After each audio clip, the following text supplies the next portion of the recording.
Now, race politics, it's absolutely obsessing the English-speaking world. I mean, it's like we're talking about nothing else in this dumb country at the moment. Race, race, race, race, race. New Zealand the same, and it's dividing it everywhere. In the US, give you a horrible example.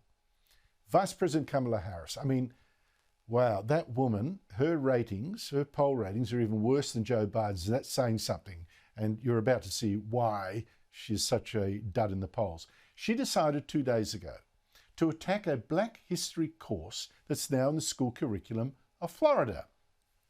She jumped on reports that claimed the course taught students that African slaves benefited from slavery, full stop.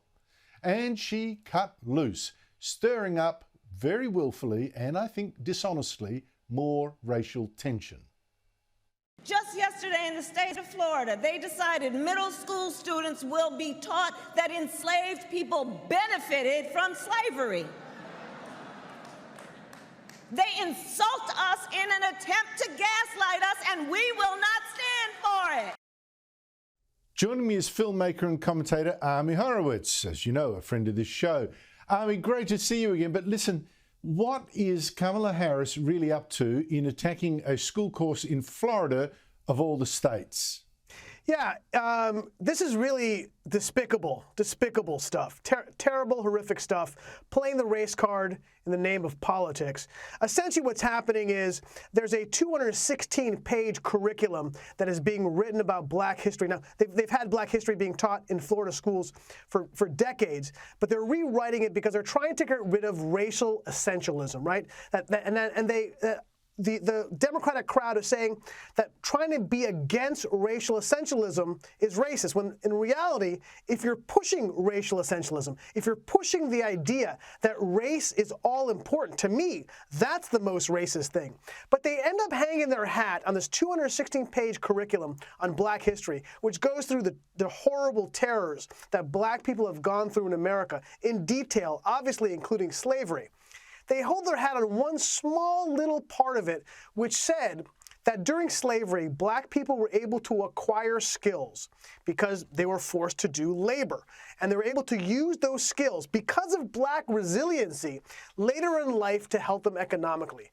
I'm not exactly, somebody has to explain to me how that's racism. If anything, it shows the resiliency of Black people to be able to make the best of a horrific situation. Yet Kamala Harris, the Democratic crowd, has been pushing this as an example of how racist Florida and by extension Ron DeSantis is.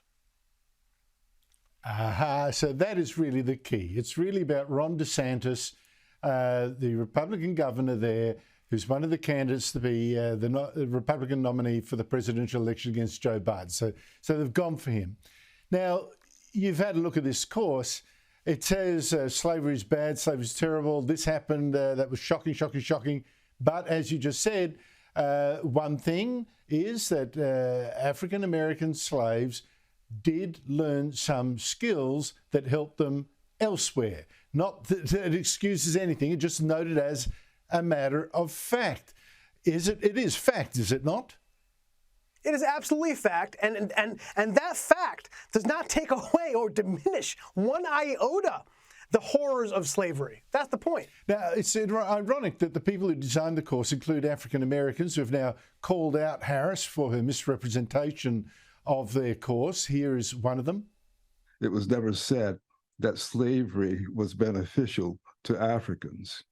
What was said, and anyone who reads this will see this with clarity, it is the case that Africans proved resourceful, resilient, and adaptive, and were able to develop skills and aptitudes which served to their benefit, both while enslaved and after enslavement. So, Ari Horowitz, the vice president misrepresented a course, in my opinion, clearly deliberately, made it seem like racism is using race politics as a political weapon. This strikes me as poisonous, dangerous, inflammatory, reckless. But how is her attack being covered in the media? No, of course, the media coverage of this is taking the side of the Democrats and Kamala Harris. They're taking no part in trying to understand or research what the actual situation is. They mentioned the fact that the majority of the commission that made up this report were black. No, there's no mention of that. No, they're completely taking the side of Kamala Harris and Democrats. It's despicable. It's just so shocking, Army. I just wonder what's going on in America, where race is used so deliberately as a weapon, and it just tears the country apart. Ari Horowitz, thank you so much for your time. That was a pleasure.